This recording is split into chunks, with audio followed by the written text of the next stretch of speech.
The flag of the United Earth Federation rippled under a gentle artificial breeze, blue and white catching the station lights like a calm sea. Commander Michael Reeves stood straight as a blade on Helios Station's memorial deck, his jaw locked, his hands tight along the seams of his dress uniform. The names of the fallen drifted across the black glass wall like slow constellations, each one a star that had gone out. Lieutenant Darren Klesch, Narration Marine, came and went on the wall in bright glyphs. Darren was more than Mike's battle partner. He was a brother, the kind you didn't get by blood but by standing in the same fire until the heat welded your lives together. Centauri Incursion, the Black Gap Run, the Proxima Lattice Breach, memories flickered like shrapnel. The casket moved along its grav track toward the ceremony airlock. Two flags lay across it, Earth's and Naria. A woman stepped beside Mike, mirroring his movements to fold the banners. She was Narian, skin ocean blue and luminous under the deck lamps, braids of pale light threaded through her hair like starlit rivers. Her eyes were darker than space. "Selena Klesch?" Mike asked softly. "Yes," she said, voice carrying the cultured bell tone common on Naria, made human clear by a translator at her throat. "You must be Commander Reeves." "Mike," he said, because Commander felt wrong next to grief. He saved my life, again and again." "He saved many lives." She touched the casket's edge as if it might hurt to let it go. "And now we give him back to the dust between stars." The Admiral spoke of duty and honor. The crowd bowed. The airlock cycled. Through the viewport, the casket drifted into open black, the station's halo light brushing it gold for a second and then losing it to the dark. Mike didn't cry. Soldiers learned to freeze their tears and throw them onto the next fight like ice. But the lines around his eyes were carved deep enough to hold oceans. "Something is wrong," Selena said quietly, not looking at him. "My brother's last message was uneasy. He hinted at a pattern on Alliance ships, accidents that were not accidents." Mike's spine prickled. He had seen the same pattern, ghost cuts in the Intrepid's reactor logs, diagnostic trails that were there and then not there, like footprints in wind. He had copied what he could before someone wiped the rest. "If I say yes," he said, "we both become targets." She finally looked at him. The translator worked, but the feeling that came through was all her own, steady, sharp. "Truth already made me a target when my brother died." "Observation Deck C," Mike said, barely moving his lips. "Third shift, come alone." Behind them, Admiral Harrison's gaze cut like wire. He nodded once. It could have meant approval. It could have meant, "I see you. Choose your next steps carefully." Hours later, the station slept. Third shift made Helios feel like the inside of a held breath. Mike stood before a long window filled with forever, stars cold and near, the planet below a lit pearl in black oil. A door side open. Selena stepped in, no longer in ceremonial greens, but in a practical travel suit that still found room for Narian elegance. The dark braids along her neck pulsed faint gold and then fell calm. "Prove it," she said. Mike slid a thin data shard across the rail. "I found purge scars in the logs. Someone tried to make a reactor look like it failed itself. Someone inside the system." He expected tears or rage. He got calculation. "High Commander Trelver oversees cross-species deployments," she murmured. "He's a hero in our military, untouchable, or so he thinks." "You know him?" Mike's hand settled unconsciously on the rail, as if bracing for recoil. "He used to dine at our table," she said. "He brought gifts, told stories, praised Darren, the kind of man who looks like a lighthouse until you realize it's a cannon pointed the other way." The deck lights dimmed a fraction. Mike's personal comm buzzed like a mosquito. "Report to Admiral's office. Security breach, level 1. A second message, encrypted, cut across his device from an unknown source. "They know. Narian delegation recalled. You're being watched. Meet at maintenance shaft 7BS. "Who's?" he asked. Selena lifted her chin. "Selena," she said, with a small, taut smile that did not reach her eyes. "Let's go." Boots pounded somewhere behind the bulkheads. Cameras blinked awake like little white eyes. Mike and Selena moved, through service corridors that smelled like coolant and machine breath, down ladders with worn rungs, across utility bays where drones slept with their lights dimmed to the color of moon milk. They arrived at shaft 7B just as a squad of security cut across the main corridor. "Supply shuttle to Europa Colony departs in 28 minutes, Mike said. "If we stay, we become evidence." "If we run, we become a story," Selena replied. "I prefer truth to stories." "Then we steal a ride," he said. They slipped into the cargo bay. Two guards, a half-dozen dockhands, one shuttle awake under the gantry. Mike lifted his shoulders like a man with orders. "Emergency inspection," he said to the first guard, all command swagger and clipped vowels. "Admiral's orders." The guard frowned, eyes flicking to the clip in his ear. Recognition began to form like ice. "Now," Selina whispered. Atmosphere alarms screamed in the adjacent bay. Lights flashed. Dockworkers scattered toward the false emergency. The two guards turned instinctively, training fighting curiosity. Mike moved, 2 strikes. No unnecessary violence. They crumpled, stunned, alive. Selina's braids flashed, just for a heartbeat of fierce gold. They boarded the shuttle and slid between cargo crates that smelled like plastic and spice. As the shuttle detached, Mike exhaled for the first time in hours. "Tell me I'm not mad," he said. "Mad," Selina's smile was tired and real. "You're human, it's very close." The shuttle pitched in its launch track. Selina stumbled.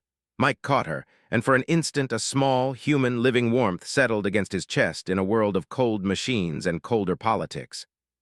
She pulled back and fixed her eyes on the data shard. "Let's see what Darren died for." The cargo lights dimmed to blue, and the shuttle fell toward the dark between worlds. "Manual override," Mike suggested, already sliding toward the cockpit. "Locked," Selina said, fingers flying over a maintenance panel in the cargo bay wall. "Helios has a reach like a net. They've hooked our shuttle." "Options." "Illegal ones." Her hands moved with a scientist's precision and a soldier's speed. Darren's lessons, transmuted. "I can fool the guidance line with a piracy handshake, but if I break the tether publicly, any station within a day's burn will know this shuttle just disobeyed a direct recall." "Let them look," Mike said. "We'll be long gone." The shuttle rattled like a tin can as the tug-of-war raged between Helios's command and Selina's fingers. A tone sounded, sharp warning. The tether snapped. The stars lurched. The shuttle's vector changed like a fish that had finally slipped the hook. "Europa it is," Mike breathed. They set the autopilot and crawled back beside the crates. The constant hum of engines wrapped around them like a machine lullaby. Selina slotted the data shard into a portable reader and entered a key phrase in the old Narration glyphs Darren had taught Mike to recognize but never to read. Files blossomed, ship logs, personnel rosters, maintenance manifests, and a folder named in bone-simple Narration, Purity Protocol. Mike felt the temperature of the small space drop a degree. "What is that?" "Something my people whisper when they think the lights won't tell on them," Selina said. She opened it. On the screen, a philosophy-turned program, clean fonts hiding dirty bones. The Purity Protocol called for cultural continuity and genomic safeguarding. It named a human alliance, erosion pressure. It outlined strategies. Sabotage masked as accidents, propaganda dressed as heritage lessons, blackmail wrapped in honor. The signatures at the bottom made Mike's heart punch his ribs. Trelver, Selina breathed, and 5 others. He always played the patient hero. Now I see the blade in his glove. "They plan 3 more accidents in the next 8 cycles," Mike said, throat tight. "Starbase Luma, repair slip Theta, and Helios's sister station, Dawn, staged to look like bad maintenance and a little human shortcutting. They have detonation codes keyed to Narration biometrics," Selina said, eyes blazing in the cold light. "Meaning no human can stop it once it begins. Meaning they plan to blame humans for incompetence while ensuring only we can trigger or halt it." "And Darren found it," Mike whispered. The implication sat on the metal floor between them like a live wire. The shuttle jolted, an indicator spun red, inbound traffic, unidentified, vectoring to intercept. "Pirates?" Mike asked. Selina shook her head, jaw set. "Narration security wing. Transponder squawk doesn't match their public registry." The comm crackled with silk over steel. "Supply shuttle, cut engines, and prepare for inspection. You are transporting stolen Alliance data. By order of High Commander Trelver, you are to be boarded." Mike looked at Selina. "You're the calm one," he said. "Tell me not to do the stupid thing." "You're going to do it anyway," she said, and for a second a thread of humor ran through all that dread. "So do it well." He did. He faked a systems hiccup, opened the venting port, and let a cloud of deionized coolant spray like glittering fog into space. The Narration cutter flinched at sensor glare and drift push. Mike kicked the shuttle's nose 30 degrees and punched thrust. The cutter came after them, engines hot. "Hold on," Mike said. "Where?" Selina asked Riley, bracing against the crate. They dove toward the gravity well of Europa's parent world, skimmed the thin upper band of dusty ring, and threw a sheath of small rocks and ice into space like a handful of glass. The cutter's shields caught most, not all. "Impact on their port sensor spine," Selina said. "They're not blind, but they're itchy." "Good," Mike answered, then slammed the shuttle into a minor moon's shadow and cut the external lights. Darkness swallowed them. Only the instruments glowed, ghost green, ghost blue. The cutter glided by, a knife sliding past a throat it had not found. Selina exhaled. Some of the gold left her braids. "You really are human," she said, half admiration, half accusation. "It's our curse," Mike said, grinning despite the fear in his blood. "Improvisation." They crept out of shadow and burned to Europa Colony. On Galileo Dock, the crowd blotted them like ink. Humans, Narians, a scatter of other species, mantles and coats and translator pins and cargo slings. They kept their heads down, threaded the fringe lanes, bought a room with a door that only looked flimsy and a lock that only looked cheap. Selina plugged the shard into the room's display wall. The purity protocol filled the air like a quiet scream. Mike sent a tight beam message to one person, Ricker Vaughn, a data scrapper who had served with him once in a mess no one wrote down. Ricker came fast, eyes too bright, implants like small coins at his temples.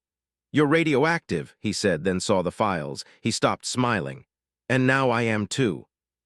"Can you get this to Alliance Command and the Narian Council at the same time?" Mike asked.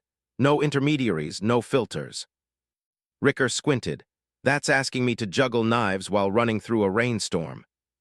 "Yeah," Mike said, "but you like rain."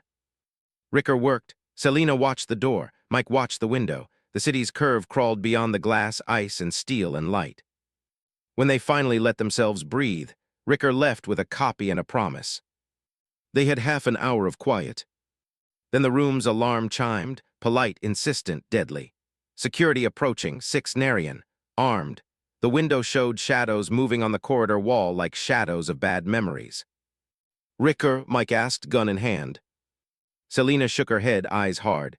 "Trelver, the council must have heard something. He will want us silenced before truth hardens."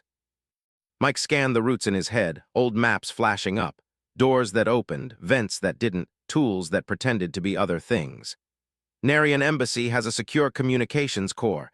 If we can reach it, we can blast this protocol at the world before they cut us off." Selina looked at his bleeding knuckle from punching a crate latch earlier. She reached, thumb brushing the skin, just a second. "It will be the hardest building for us to enter," she said softly.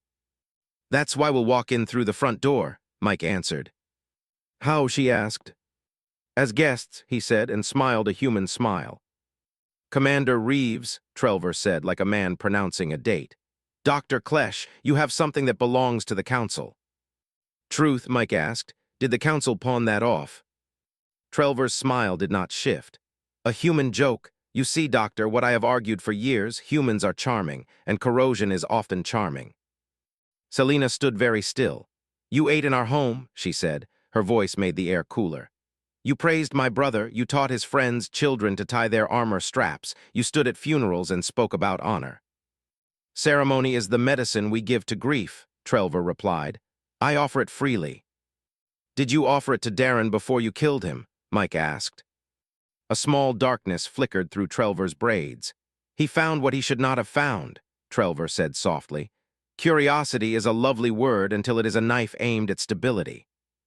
Mike fired first, not at a person, at the room's sprinkler grid. Helios had taught him what fire suppression foam did to sightlens. The room exploded in thick, clingy white. He ducked left. Selina dove right. 2 quick Narian curses made the foam taste salt. A stun blast sizzled the wall where Mike's head had been. He dropped a guard with 2 shots and an apology he did not have time to feel. Selina moved like water down stone, low and fast, her non-lethal pistol whispering and then singing.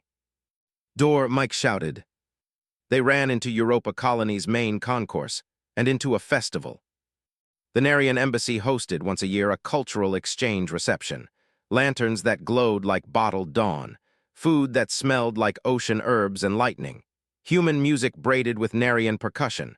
It was tonight. Of course it was tonight. Follow, Selina said, and straightened her back. Her braids rose, rearranged themselves into a formal crown with a speed that spoke of long practice. She reached into her pack and drew out the field-smooth green of a Narian ceremonial coat, shrugging into it with authority. "Who are you now?" Mike murmured as they stepped into the flood of guests. "Dr. Selina Klesch of the Xenobiological Exchange," she said crisp and clear to the embassy door wardens. "My human escort." She presented a gesture of expectation, somewhere between entitled and bored. The guard scanned a list and frowned. "I don't see."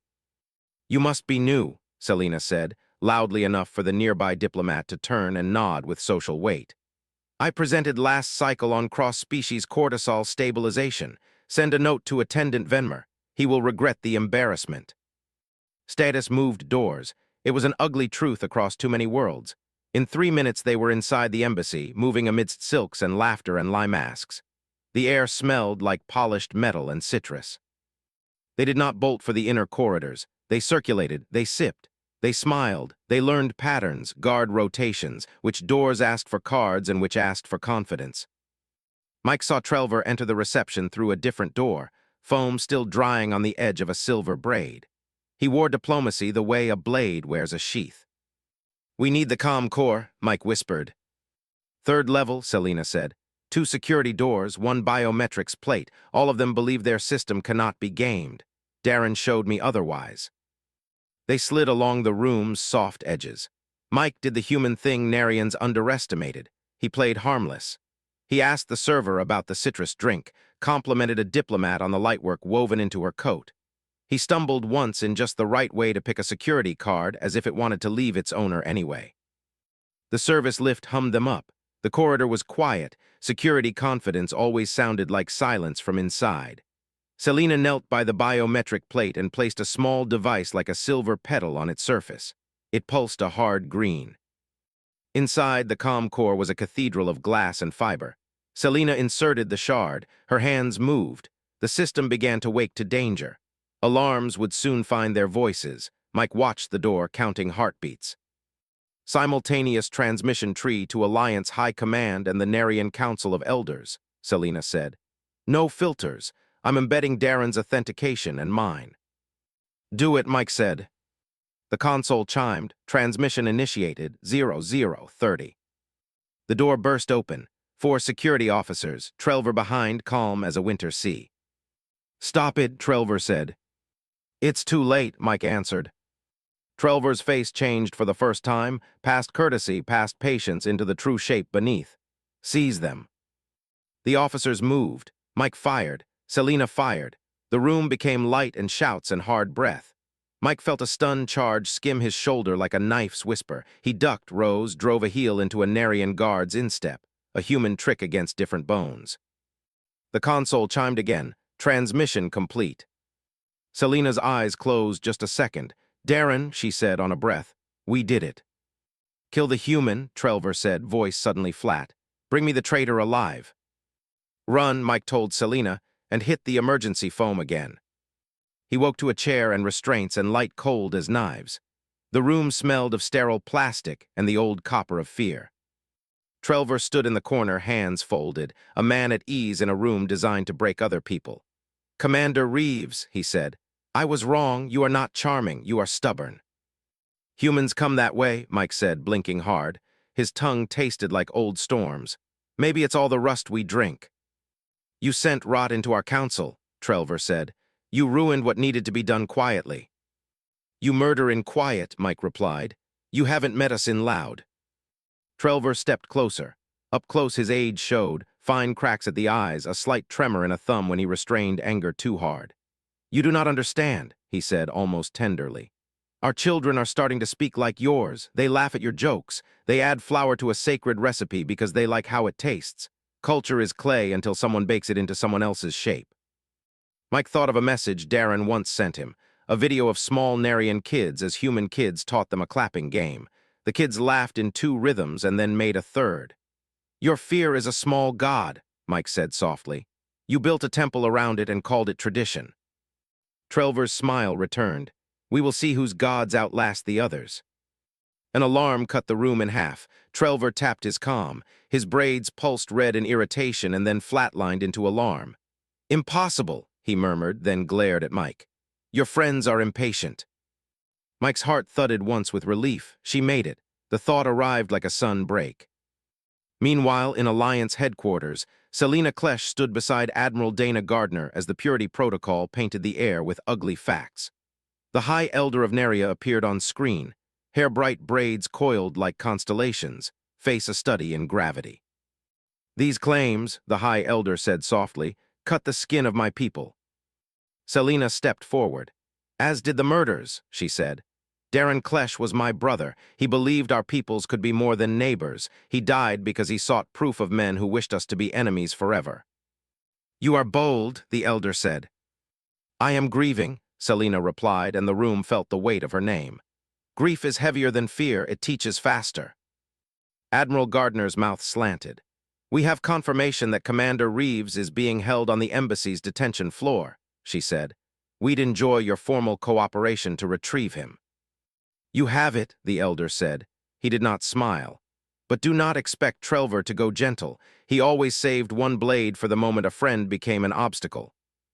Minutes later, a stealth shuttle slid into an emergency port at the rear of the embassy. Commander Foster led the team square-shouldered, eyes like flint, humor that woke only in hot water. "Dr. Klesch," she said, handing Selena a non-lethal pistol. "Stay behind me unless you'd rather change places." Selena checked the charge. "I like the view here," she said. They moved through maintenance shafts that smelled like dust and old water. The embassy's inner alarms pulsed and jittered, council authority cracking against Trelver's local control. Twice, they ran into purist loyalists with eyes like bent steel. Twice, they left them groaning and breathing.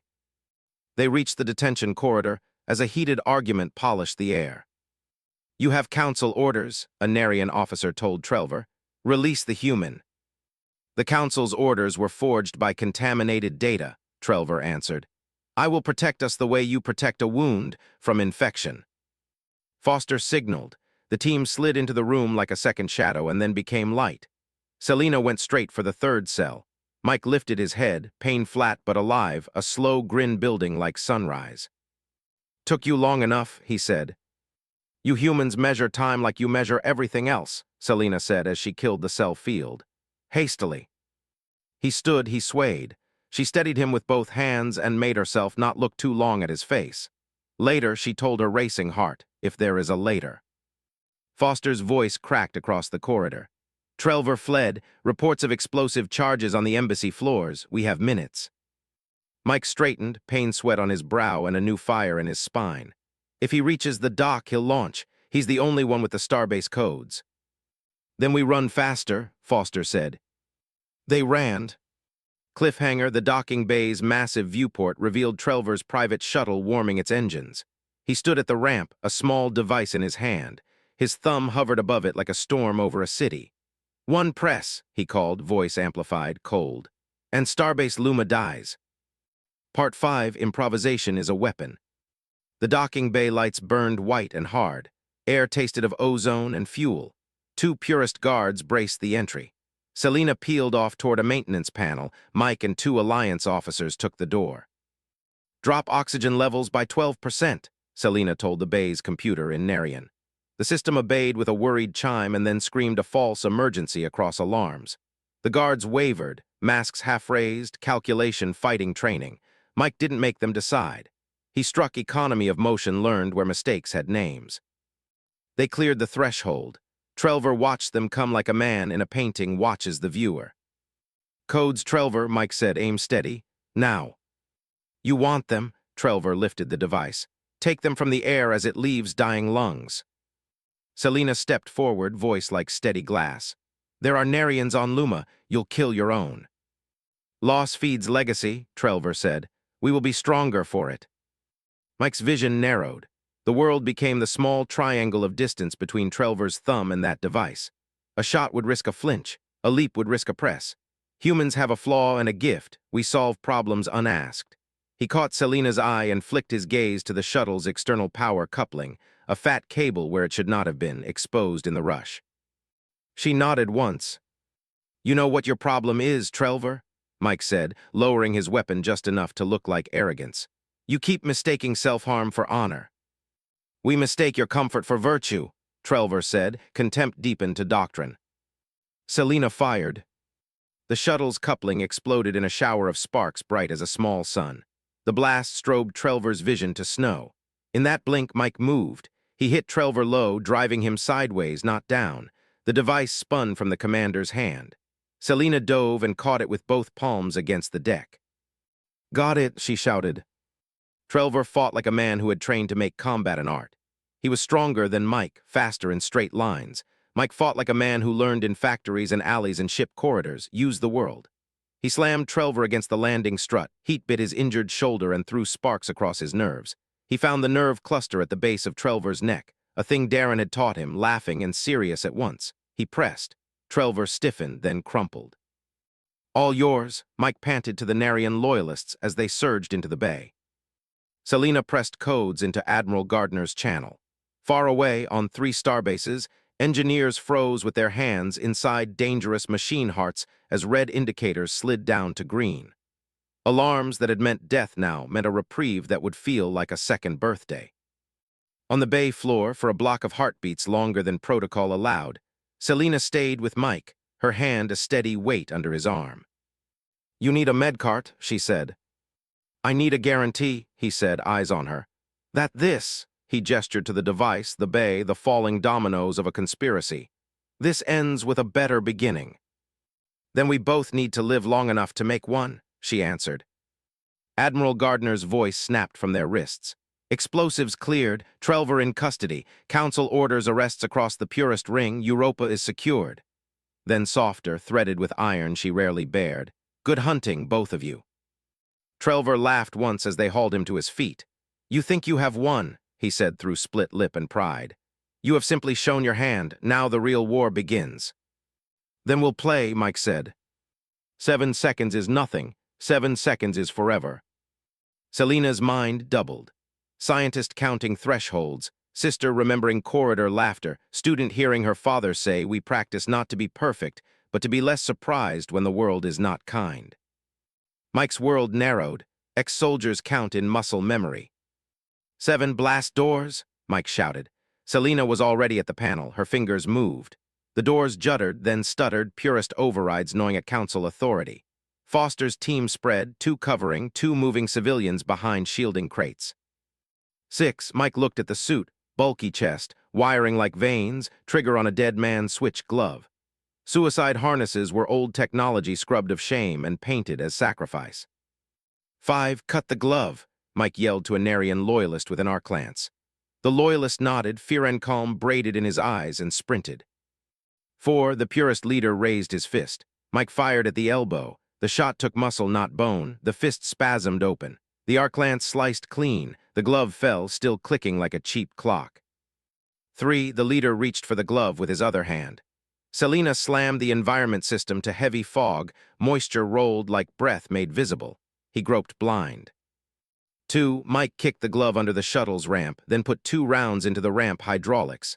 The ramp dropped hard, pinning the glove against the deck. The switch jammed. 1, the timer blinked and then froze.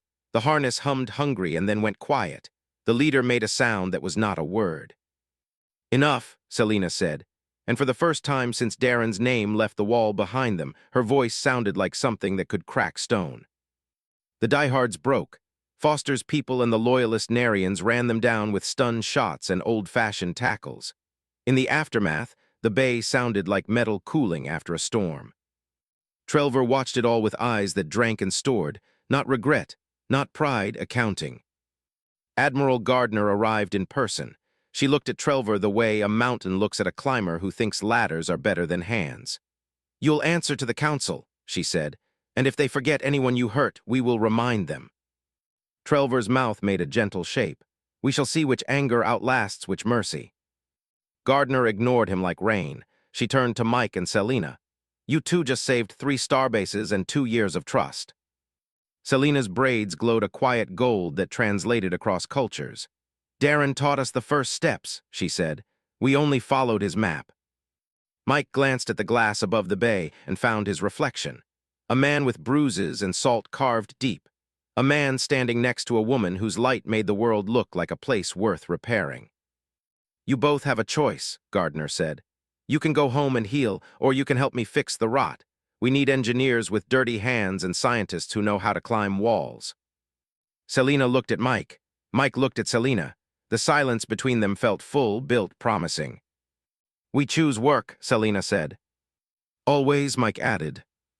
They gathered in a dark room that smelled faintly of coffee and machine oil, the kind of room where worlds turn without anyone noticing the hinges. Screens lit faces in blues and greens. The purity protocols phase 2 unfolded. Cultural and genomic campaigns, subtle and slow, meant to make the next generation distrust the smiles of the other. "Children's curriculum inserts," Ricker said, scrolling. "Council staffers on the take. Food shipments labeled with different flavors but the same nutrients to keep the myth of pure taste." "Whisper networks in human city grids," Gardner added, pointing to planted rumors about Narians stealing jobs and changing air. "We've seen this movie before. Always ends the same way unless someone changes the ending." Selina felt the old ache grief's echo, but under it grew something fiercer. "Then we rewrite the lesson plans," she said. "We put paired teams into schools, human teachers with Narian biologists. We make festivals truer than receptions. The next Darren learns their clapping game from both hands at once." "And the genomic part?" Mike asked. Selina nodded. "They plan to restrict mixed research, call it respecting difference. We do the opposite. We publish joint papers. We show that we can carry each other's medicine. We prove that purity is a word for glass and lies." Gardner folded her hands, and the sound was a small thunder. "I like you too," she said. "You talk like builders and fight like saboteurs, my favorite combination." They built not with stone, but with stories and circuits. Mike took a commission as deputy chief engineer on a new alliance ship, Klesh's Promise, named by a council that had learned to put its pride where its shame had been. The ship would travel with classrooms in its spine and labs in its ribs. Selina accepted a joint appointment, Narian Xenobiology Institute and Earth's Outreach Corps. Her lectures were recorded and watched in 1,000 places by kids who would one day argue better than their parents and cut fewer throats. Trelver stood trial. He spoke well. He looked like a man who carried grief's proper posture and the kind of dignity that made juries feel smaller than they were. He was found guilty. He was exiled, not executed. Naria had learned something old and new about punishment and spectacle. On the day Klesh's Promise left dock, the shipyard filled with bodies from 10 worlds. Flags hung like a forest of promises. Mike wore his new coveralls, grease on the thigh, patch on the shoulder. Selina stood beside him in a coat the color of sea glass and a grin the color of relief. They watched the docking clamps retract, teeth withdrawing from a newly born mouth. The ship slid into the dark like a vow spoken low. "Penny for your thoughts," Selina said, trying on the phrase and liking the way it fit her mouth. Mike hooked a thumb in his tool belt and pretended to think too hard. Thinking about how losing Darren felt like a hole and how meeting you didn't fill it exactly. It did something else. It gave the hole a shape I could build around. Selina nodded. "Grief makes rooms inside us," she said. "Sometimes we leave them empty. Sometimes we furnish them with something the dead would have liked." "Darren would have liked us making Trelver furious with kindness," Mike said. "He would have laughed," Selina said, eyes bright. Their wrists chimed, the ship asking for them. They walked together through the gangway. The air smelled like new metal and human coffee and Narian amber tea.